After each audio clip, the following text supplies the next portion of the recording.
गावातून सावध करायला. बोल. दादाजी, माझ्या शब्दावर तुम्ही विश्वास ठेवणार नाही तरीही सांगतो. अहो, ज्या बाईकडे स्वाती लहानाची मोठी झाली ही तिची मावशी पेशाने नर्तिका असली तरी आजूबाजूच्या गावात कुंठन का नाही चालवणारी बाई म्हणून नाव लागली आहे तिचा. अरे पक्याने सुद्धा मला हेच सांगितलं.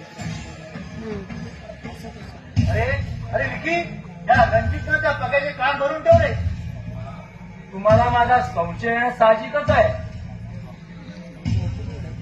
तरीही या मुलीच्या बाबतीत मी इतकंच सांगतो, परक्याच्या आश्रयाला वाढल्या पोरींना आठवली तर आईच आठवते, बाप मात्र कधीच आठवत नाही. आपल्या घरच्यांना माझ्या घरचं सत्य पटणार नाही. तू पटवून द्यायला हवं.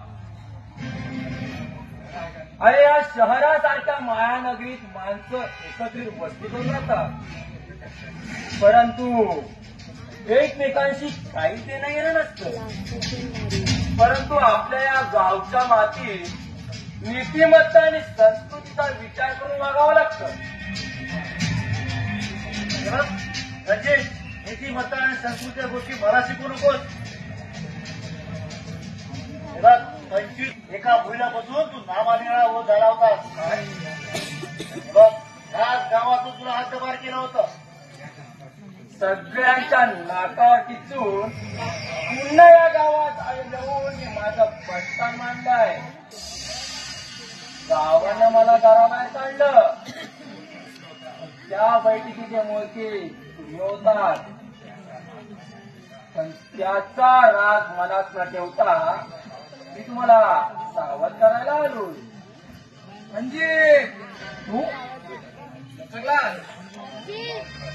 अरे, पोलीस जरी माझ्या पाठीवर असले ना तरी मी तुझ्या पाठीवर. लक्षात ठेव, माझ्या बहिणीच्या सुखात विचारी गिळण पडत ना सरपा, तुझ्या नरडीचा घोटत.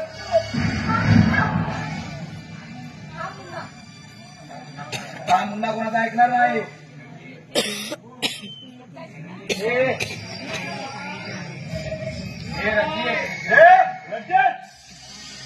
रणजित माझ्या गावाचा माणूस आहे.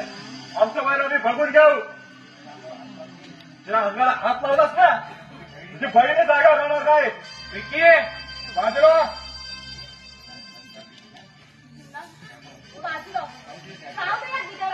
मी येते तुझ्या बरोबर. पाहिलाच मुन्ना, अरे विकी माझ्या एका इशारा घाबरली गुलछडी.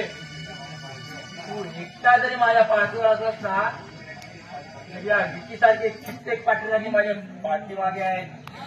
रणजितच्या केसालाही फटका लावू शकत नाही पुढे. अरे मी काय सांगतो आहे, स्वाती या घरातून कुठेही बाहेर जाणार नाही. एक लक्षात ठेव रणजित, या पापाची लग्न जगासमोर येतात तेव्हा स्वातीला घरातून काय या गावातून घेऊन जाय.